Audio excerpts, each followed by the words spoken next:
yesterday at I think 2 o'clock, there were 4 of us in here, Brian, Sarah, Sherry, me.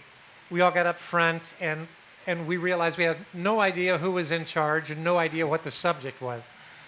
So we really just, that was marvelous. This time, if you were there, this time we know what the subject is. So, and you do too, because this one did have a title. Somebody just said, will you start with a poem? Sure, I'll start with a poem. I'll start with the same poem I started with yesterday because it fits so well with right now. When you're lost in the forest, stand still. When you're lost in the forest, stand still. The trees ahead and bushes beside you are not lost. Wherever you are is called here. You must treat it as a powerful stranger, must ask its permission to know it and be known by it. Listen, the forest breathes. It whispers, I have made this place around you. You may leave and return again to here. No 2 trees are the same to a raven. No 2 branches are the same to a wren. If what a tree or a branch does is lost on you, well, now then you are surely lost. What do you do when you're lost in the forest? Stand still. The forest knows where you are. You must let the forest find you. So David Wagner, who teaches at Washington State, I said University of Washington yesterday, it's Washington State, teaches English there, but has studied linguistics with natives from the Olympic Peninsula, which of course is a temperate rainforest and extremely, extremely wet and dense. I used to work with a television network as a host on overnight TV show, and we used to shoot there, and the whole day we'd be under a tent because it is a very thick canopied forest and always raining. So discovering one's direction was pretty important. So understanding, he took this poem from instructions that parents would give to their children who've been raised in that forest for generations. So one more time, it makes a little more sense that way. When you're lost in the forest, stand still. When you're lost in the forest, stand still. The trees ahead and bushes beside you are not lost. Wherever you are is called here. You must treat it as a powerful stranger. You must ask its permission to know it and be known by it. Listen, the forest breathes. It whispers, I have made this place around you. You may leave and return again to here. No 2 trees are the same to a raven, big bird. No 2 branches are the same to a wren, small bird. If what a tree or a branch does is lost on you, well, now then you are surely lost. What do you do when you're lost in the forest? Stand still. The forest knows where you are. You must let it find you. That's what we're going to talk about today. Because I think most of us would agree that for the most part, the church in America is kind of lost. And does it have a future? Does it not have a future? So Stan and I have been talking about this for a couple of years now, and several months ago we said, we should do a thing at Goose on this, and he said yeah, and then I thought, well, I'm a boomer and he's a Gen X, and really we can't do this with a boomer and a Gen X. We got to have somebody from a different perspective. So we invited Carrie to join us here today. So the 3 of us are going to be taking a look at that. I'm going to start a little bit and talk about my perspective, and then we'll move on from there. So for the last 6 years, I have pastored a church in Boulder County, Colorado, called Left Hand Church. We closed that church down last November. And I want to say from the beginning, because a lot of you know we closed the church down, the main reasons we closed the church down were not cultural. So I directed a very large church planting organization for 35 years. We started churches that grew very large, very fast, and we had a particular methodology we used. So this church was planned for Boulder County with a very different methodology. Instead of 1 lead pastor, there would be 3 co-pastors. Instead of a policy governance board, which if you know Carver policy governance was always how we started things at Orchard, we decided to start with a working board, a board that was also involved enmeshed with staff. We also started with about $80,000 as opposed to when I was with the Orchard Group, I think the least we ever put into a church was $800,000. But that was then. So we started with smaller budget. So the main reasons we closed were two of the things that were a part of our open. And some of you who are practical in the weeds on church planting, I'd be happy to talk with you about this later. I believe for 35 years that it was better to have one person in charge. You might have a tight leadership team, but I thought it was better to have one person in charge. So you change genders and you start to notice things. One of the things you notice has a capital P, and it's called patriarchy. And you realize you were a part of it. And you realize that you're not ever going to live long enough to lose your white male privilege and to lose that entitlement. So I thought, probably vertically based leadership systems don't work. We should go for flat leadership structures. So after 6 years and 10 years as a woman, I would say my own particular perspective on that is no. Starting a church again, would have one lead pastor. The other thing was, why would we have boards? Let's just have a board that is a working board. I would never again start a church that did not have a policy governance board. If you don't know what that is, you can talk to me about it afterwards. I used to teach seminars just on board development. I did that for decades.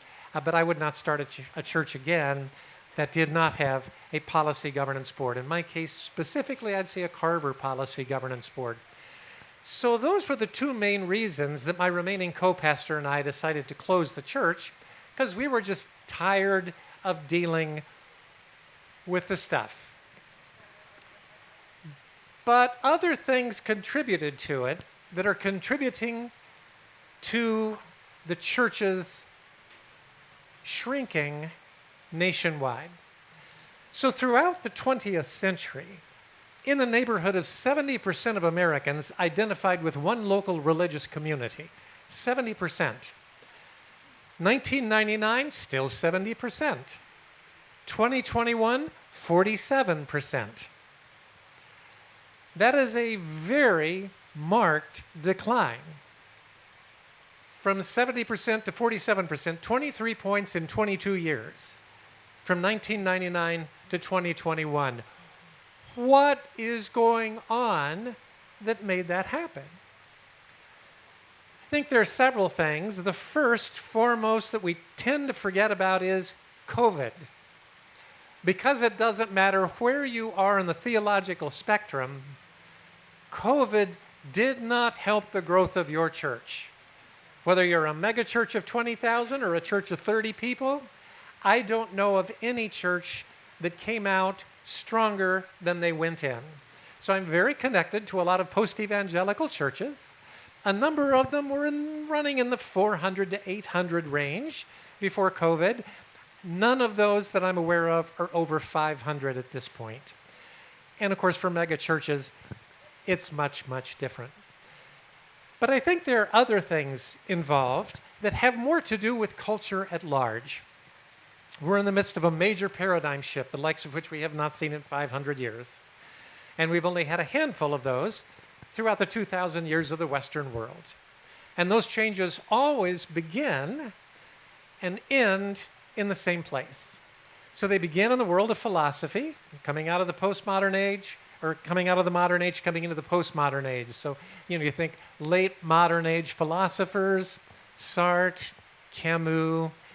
Coming into the postmodern age, leading us into the postmodern age, were the postmodern philosophers, Richard Rorty, and probably the one who had the most influence, somebody here will, Foucault. That's the first area of change. Derrida also made a significant difference. Okay, so after that, it goes to the realm of the arts. And so you see shifts in the arts from one culture to the next. And so think late modern age, Picasso, Jackson Pollock. Early postmodern age, Andy Warhol. Think musically late modern age, Tchaikovsky, Prokofiev, Stravinsky. Early postmodern age, John Cage, Philip Glass, probably. From art, we go to culture at large. And we go to the academy. So it begins with philosophers, then to the academy, and then philosophers to the arts, to the academy. So the academy, late modern age, is the arrival of quantum physics and the realization that the ultimate building blocks of the universe were not made of matter, but of a pattern of relationships between non-material entities. If the core building blocks of the universe are relationships, then is it really that much of a stretch to say the greatest power in the universe is love? That's just a question. So you have quantum physics, and that brings about massive change. And now when we look at the academy, postmodern, it's AI. And yes, AI is going to be that big. And the late Stephen Hawking probably was correct. We should be a little bit frightened of it. So that's the academy. After that, you go to the culture at large. So culture at large, let's just go to Broadway. So late Broadway show, Les Miserables, based on a French novel, very modern age in its sensibilities. Then you go to the bridge between the modern age and the postmodern age, and you've got Rent, and then you get the purely postmodern musical Hamilton. Not only is the music different than anything you've ever seen before, not only is the music different, but there is no clear protagonist, no clear antagonist, nobody that doesn't have dirt on their hands. It is a totally different kind of musical. Bringing up the rear in every one of these paradigm shifts starts with the philosophers, goes to the arts, from there to the academy, the world of science, from there to culture at large, and bringing up the rear is the church. Religion on the whole. And religion has not been ready for what we see. It hasn't been. On the evangelical side, I think there are some mistakes. Probably the biggest is, in this century, after 4,000 years of believing that the gods are angry and blood sacrifices are necessary to appease the angry gods, I spent 35 years in New York. I live in Boulder County, the most liberal county in Colorado, one of the most liberal in the nation. I don't know anyone who's going to buy the notion of an angry God who's going to kill their children because they're not perfect. So I think that has contributed to it. But of course, I think all of us would agree that the politicization of the church has contributed to it. On the right, so many leaving because they are not supporters of Donald Trump, and they're done with it. But it's also true on the left. Fundamentalism is fundamentalism, whatever name it's called by. And so you can see also a portion of Christianity that I think has been co-opted by the far left. A lot of you will disagree with me on that, but I think particularly as it relates to a few things like cultural appropriation or standpoint theory, or stand in my favorite, cancel culture, because we spoke at a church that will allow to remain nameless. We got probably the longest standing ovation I've ever had after we were done. But I rather flippantly and not appropriately, at lunch with about 50 people, said that I thought that we should be careful about providing non-reversible medical care to transgender teenagers. So the next week, the next day, those people went to the lead pastor. The next week, the lead pastor apologized to the church for having had me in. So I've now been attacked by the right and also attacked by the left. So that's a conversation we could have. But I believe that the politicization is in fact an issue on both sides of the fence. Now, all of that being said, I still believe in the church. I really believe in the church. So both Jonathan Haidt and E.O. Wilson, Haidt, current writer, great books, The Righteous Mind would be my favorite, Coddling of the American Mind, new book out on why our children should never have cell phones. He says that people do change their minds, but not unless information comes to them in a non-threatening way. He also notes that we as a species, and E.O. Wilson, the sociobiologist, agreed with this, we as a species did not take off until we moved from the level of blood kin to the level of tribe. We took off once we formed communities. That's when civilizations developed. That's when major strides were made in the species. When we moved from being a blood kin focused species to a tribal species, one of only 9 tribal species on the face of the earth. What is it that brought us together as tribes? Most people will assume it was the need for safety. It was not. It is man's search for meaning. Viktor Frankl. If you were here yesterday afternoon, we talked about that very briefly. Man's search for meaning. If you want to think about what brought us together as tribes, think Stonehenge. Think the carved bodies of Rapa Nui. People coming together to figure out what their lives mean and why the hell we're here. That has been with us from the beginning. It ain't going nowhere. Our need to figure out the meaning of life is always going to happen in community. One reason I believe in the future of the church. Second reason I believe in the future of the church, we are neurobiologically hardwired for deep human connection. It is in our DNA to desire deep human connection. Dogs were domesticated 30,000 years ago, so we've been able to watch them evolve along with us. No wonder they've evolved to love us unconditionally, because they discerned to survive, that was our greatest need, to be loved unconditionally. So no wonder they evolved that way. It is, in fact, our greatest need, and yet something has told virtually every last one of us, almost all of us, that there's something about us that makes us unworthy of deep human connection. I'm a psychotherapist by trade, a pastoral counselor. It's what my doctorate is in. No matter what the presenting problem is, somewhere in the process of therapy it comes out, I don't think I'm loved, or I don't think I'm worthy, or I'm afraid I will die without making a difference. I will not be remembered when I'm gone. Our need for that, we think there's something about us that makes us unworthy of deep human connection. In fair measure, we can thank, probably Augustine and John Calvin for that. Certainly all the fundamentalist expressions of religions tell us we're not worthy. But we discover our worthiness most often, again, in community. So our deep need for human connection happens in community. Our search for meaning happens in community. Our sense of self-worth comes in affirmation from a community.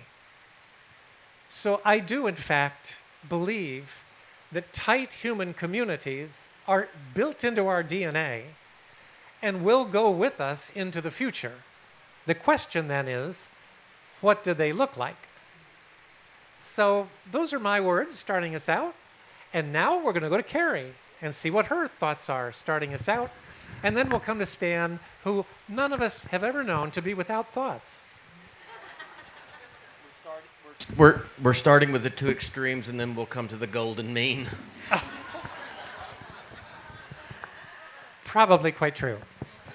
Sure. Part of what I get to do vocationally right now is serve as the executive director of something called the Post-Evangelical Collective. And it's a really wide range of denominations and pastors and leaders. Really, we would say pastors, artists, and stakeholders who have felt ecclesiologically homeless in this predominant model of church in the West, and for some reason or another are still compelled by the person of Jesus and the hope of the church as redemptive presence in the world. So when I think about the future of the church, I think about a wide variety of expressions of what that looks like. I could give you some examples of what some of the things that we're getting a front row seat to are right now. We talk a lot about, we have a guy in the movement who calls his church an insurrection community, and I'm like, I don't think you can use that term anymore after what happened at the Capitol. I don't think we can. But the dream is that they would be a resistance community. They've spent some time sort of redefining what is the good news of the gospel and who is it good news for. And if we really believe the things that we say we believe, I think this has been perhaps the gift of illumination over the last 10 or 12 years, is that we have seen the values that the religious tradition or the faith paradigm that we were handed, we've seen those values up close and personal. And I like to say, just for clarity, the values we espoused were quite different than the values we embodied, right? And this became sort of revealed in a variety of different ways. And because of COVID, actually, we all had a front row seat to our screens. And many of you probably felt some validation, if you've been on this journey for a while, that people in your community and people in your family were confronted with things that they wanted to deny or believe that they were contributors to before. And so I think this is a real key moment for the church. And maybe my favorite thing about what I get to do in the church is invest in and sort of collaborate and cultivate a wide variety of experiments of what the church even is these days. That's great. You want to respond to that? Okay, go ahead. That's great. And that's one of the reasons I like you, and one of the reasons I love serving in and being a part of the post-evangelical collective. If you ask me, does a particular enterprise or store need to perpetuate in society? Does it need to continue? My first question would be, what's its product? And I would say this about the church. I have secondary and tertiary concerns about the church, but greater concerns about human spirituality and religion and my particular tribe religion, Christianity. I would just say I can't talk about, and I think a lot of you are in the same place, I can't talk about the store or the enterprise without first thinking about the product. And I just want to say, just to out myself, this isn't right or wrong, it's where I am, and it just, you need to know where you are. I personally deeply believe that Christianity's continuing value in the world will be primarily as a wisdom tradition about this life, as opposed to a salvific religion about the afterlife. And we may disagree on that, but that's going to impact the way I see the church. I personally believe fear-based religion, salvific religion that's concerned about this bifurcated afterlife and eternity. Now, I have great hopes about the afterlife. I have thoughts about all of that, but I personally believe Christianity's maturation, if we extrapolate and look at the slope of where we're going, I think we are necessarily going to a wisdom tradition that is principally about this life. And I personally believe, as a salvific religion about the afterlife, Christianity does great harm. I believe, as a wisdom tradition concerning this life, it has more good than we have even possibly tapped. I think in Jesus, think in Scripture more than I ever have, to great advantage to myself. So that's the first thing I would say. Now, the second thing, and these are observations, and they come from someone. August 1st will be 40 years ago when I preached my first sermon in a church. I've served as a pastor in a fundamentalist denomination, the United Pentecostal Church, lovingly there. I served as a pastor in a megachurch in Nashville that was a very center of the road evangelical. I served as pastor for 10 years in a church called GracePointe that was a veritable just deconstruction zone for post-Mormon, post-Catholic, post-evangelical people coming from salvific traditions that were looking for a safe place to fall apart. I served there. And the fourth iteration, I've served at GracePointe as a definitively liberal Christian church that did inclusion for our queer brothers and sisters. In all four of those iterations, I can only tell you what I've seen. And since that time, I just looked at my calendar, the last 100 weeks, I have been in church 92 Sundays because I want to be. I love church. I also am a sentimentalist and a nostalgic person, and I don't know in a Venn diagram how those two overlap, but I do think they're correlative. 92 times in the last 100 weeks, of the 92 times, that represents 55 churches. The 55 churches, 22 of them are post-evangelical, former Southern Baptist, Assembly of God, Nazarene Church of Christ. The other 30 to 35 are mainline, United Church of Christ, ELCA, Lutheran, PCUSA, United Methodist. So I have a pretty broad perspective. It's one man's perspective, but it is a broad perspective, and I don't feel like I in any way have answers. But I would be remiss if I didn't share what I'm seeing, what I'm experiencing, and what I'm hearing. Ostensibly, I go to these churches to work with the leadership in these disparate settings about the future of the church. And I say ostensibly. Ostensibly is not exactly the right word, because that is a good intent, and it's one of the reasons I'm there. But I want to tell you what I do in those churches. I provide, I'm telling you, 80% of what I do, Colby, you know this. 80% of what I do in those settings, between the meetings with the elders, the board, the pastor, the staff, preaching on Sunday morning, by default and now by primary intent, because I've yielded, I provide pastoral care for leaders and informed congregants who are begrudgingly yielding to a process of grief.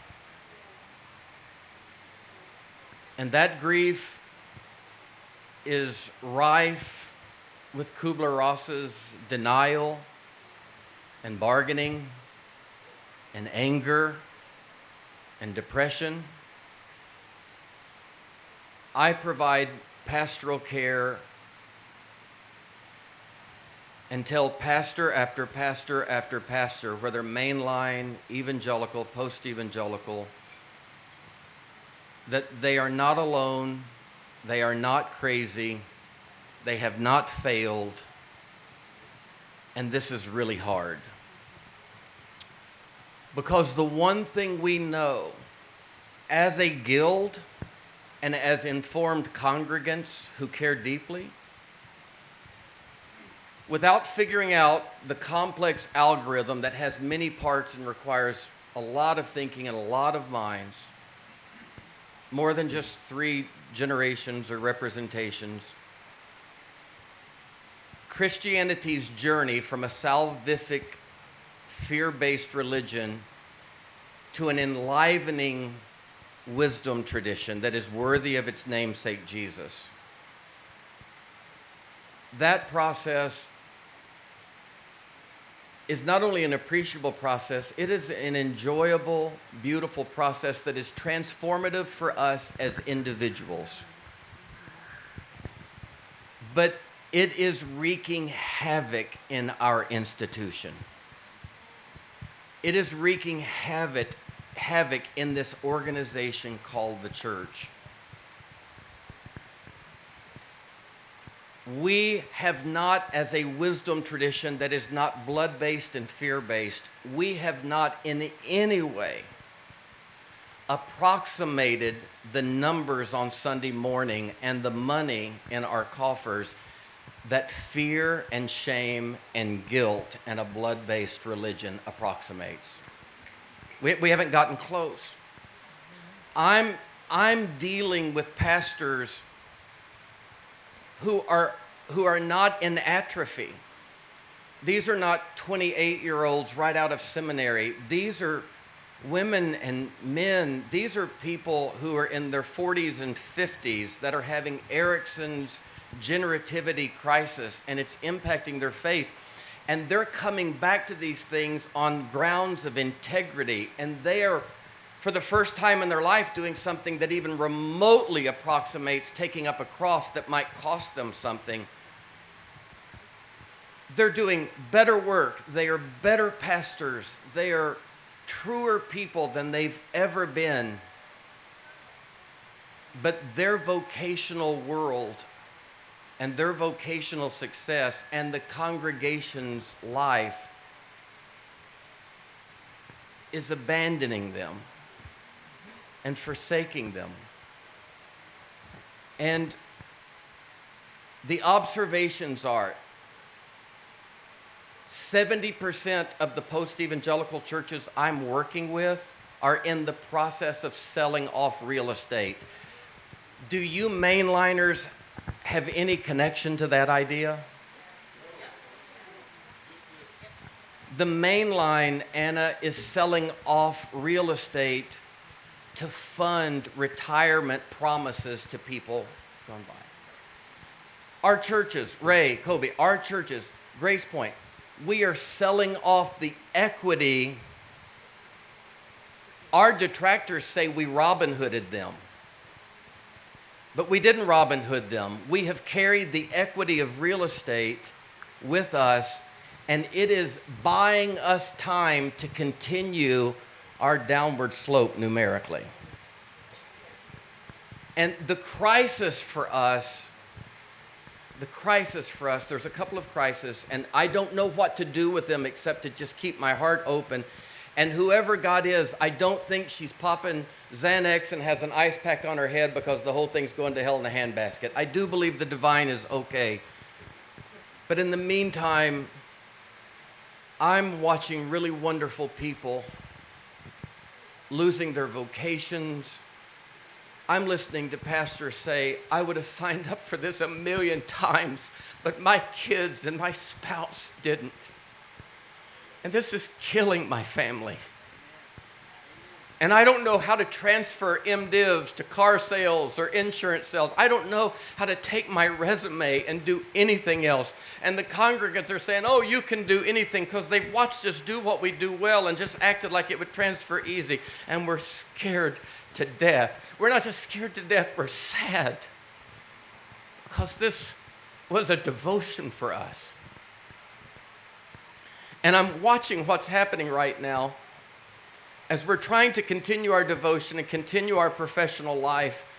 We are circling the wagons as denominations and local churches, and we're saying our numbers are going down. We haven't figured out with hope and beauty and goodness and truth how to have the same rife coffers and full pews that we used to have when we were terribly immature and we were spouting abusive things, and we thought it was because we were great leaders, but we were fishing in a stock pond, and you didn't even need bait on the hook because we were just brokering and money laundering people's spiritual deal for them and giving them a place to be okay. When we lost that, when we replaced that, so what I'm doing and what I did personally and what we're doing at GracePointe and what Kobe, you guys did, and Paula, you did, was as the numbers are going down, GracePointe did inclusion, and I had hopes in 2015 that whoever we lost would be replaced by all of the Marys and Mandys that would say, yay, finally. I was 45 years old, had been in ministry for over a quarter century. I had never gone down and to the left. It was always up and to the right, and I did the right thing. And I rode 3,000 members down to 60, and I almost lost my mind. And I crawled out of our church, and they gave me a name, Pastor Emeritus. But I didn't leave thinking I'd done anything except failed everybody. And I'm just indicative. But in the process, this is what I wanted to say. In the process, this professional guild that I'm trying to collaborate with in Maslow's hierarchy of need, they are so drowning in their personal lives and their marriages and their families and trying to figure out how to pay a mortgage, and could I possibly do something else, and could I be bivocational, and they're sitting down with our boards, and we're looking at our budgets, and we have 3 parts to the budgets. We have all of the ancillary mission stuff, and that's the first stuff that we had to cut. Because the people leading the meetings are the professional guild who has to maintain a salary. I'm the one leading the meeting. Please don't cut me. And then the second tier of our budgets, and ours was a $2.5 million budget. We we lost the first wave of 700 people, so we had to cut the first third of the budget, and it was all the stuff that we did. And we said, well, United Way and UNICEF are going to have to do that now. And then we cut our building because the staff that had given everything, we were looking at one another and we were like, it's not that I'm not brave enough, but I just don't want to lose my job yet. So we've liquidated our real estate, and the thing that's left for us is our salaries. And so we start with children's pastors and all of the ancillary, and we move. And the senior, I'm with a group of senior pastors, lead pastors who have circled the wagon, and the budget has reduced 70%. And the last thing is the salary, and they're hanging on looking at me. So I just wanted to tell you, institutionally, that's a picture of what we're facing around the country.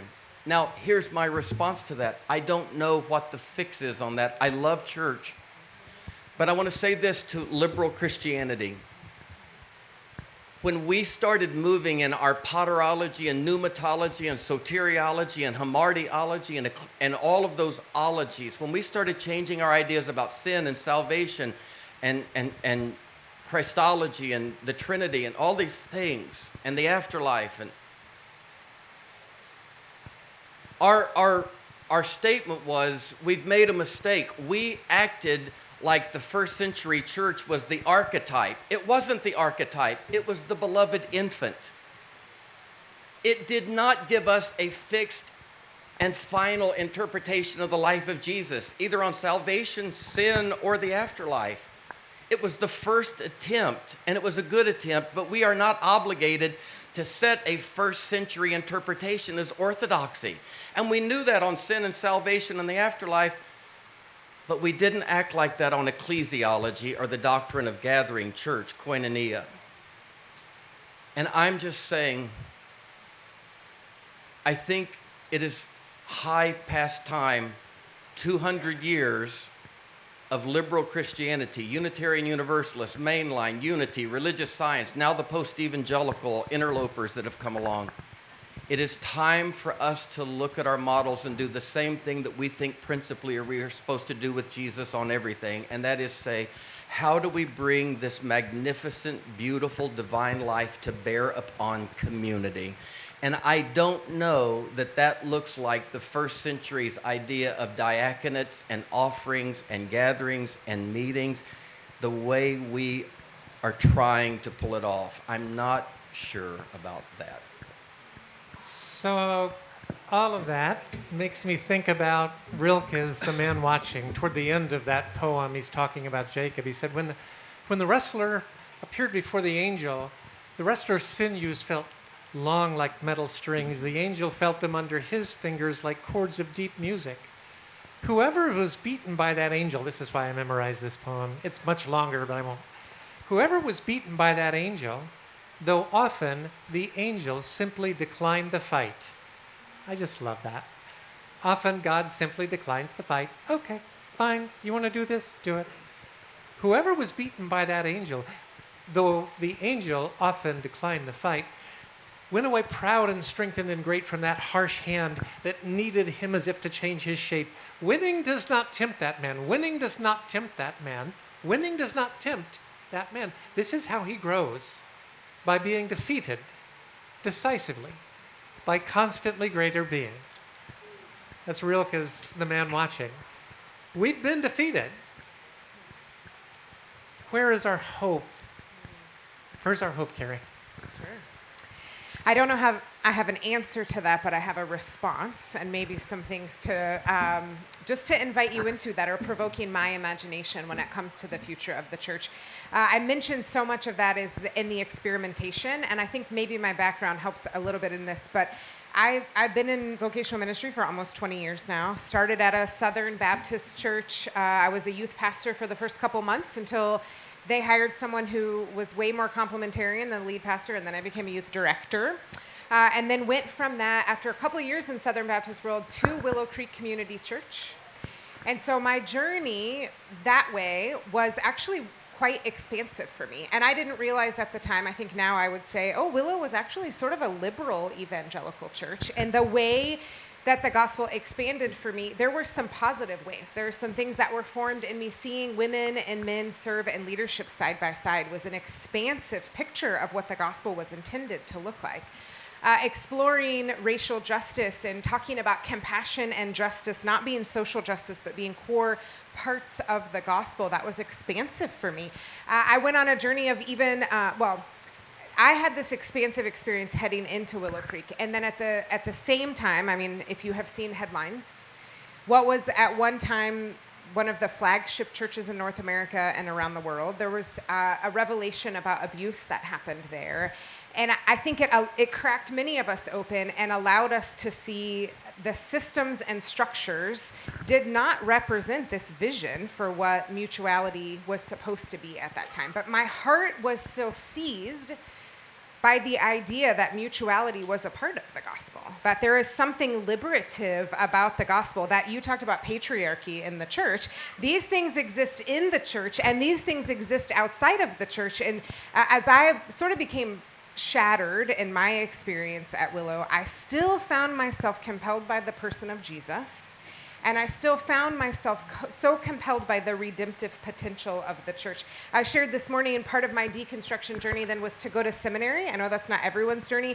I'm sure most of what I wrote in seminary would have been considered heresy by the school I went to, but I needed somewhere to work out my own salvation with fear and trembling. And I was still so compelled by this person of Jesus. I needed somewhere to work out what I believed and to take a different look at the text. I remember you talked about this is being Christ-like. This is picking up your cross to bear. When we talked about the idea of cruciformity, and it had only ever been shaped by Eurocentric rich white men, highly educated, and all of the women in the class are like, wait, has anybody ever thought about how this subjugates women or queer folks or minorities or people of color? Because we tell them, just suffer, just keep suffering. That's the way of Jesus, right? So I began to just expand my imagination. I think many of the men and women that we see paying the price right now because of who they include are having a very real experience of what cruciformity actually looks like, right? To pay the cost, to center the marginalized, to lift up the margins, to not just accept but celebrate the unique, distinct image of God that expands the barriers and the boundaries that many of us were handed. And so I love to go back again and again to the writer of Hebrews who says nothing of the kingdom of God will be shaken. And I think so much has been shaken really for the last century, but the last 10 or 12 years, we have seen what was the church upended.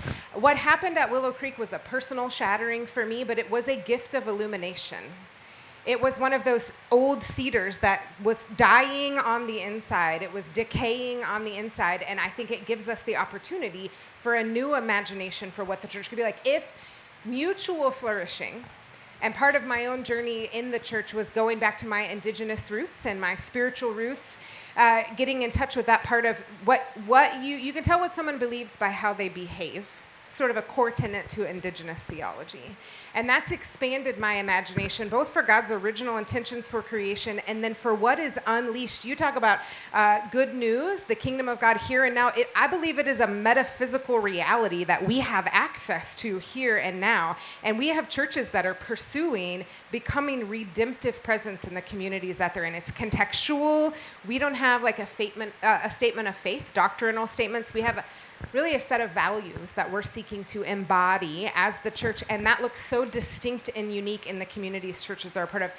We're getting to hear about churches that are pursuing psychedelic treatment for people who have experienced spiritual trauma. They're attentive to the research and considering what's our contribution to this?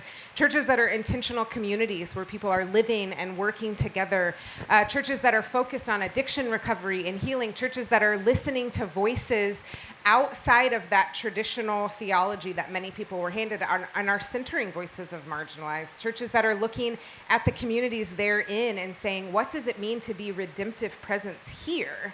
And I've said again and again, as sort of the leader of this thing, that is not my job to tell you how to do church well. We love to do that at Willow. People called from all over the world wanting to know, how do you do this? How do you do this? And my reflection to them was always, what's your vision and your context based on your interpretation of the gospel here and now? And what is the good news? And I love to follow that up with, who is it good news for? And so working with churches that are asking these questions, that are actually not cultivating something built on the answers to those questions, but they're expanding our capacity to wrestle with the implications of our theology, it gives me a ton of hope for the church these days.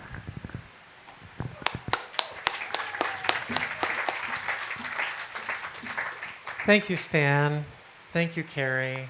Hope is the thing with feathers that perches on the soul and sings the tune without the words and never stops at all. Have a great evening. Thanks for your time.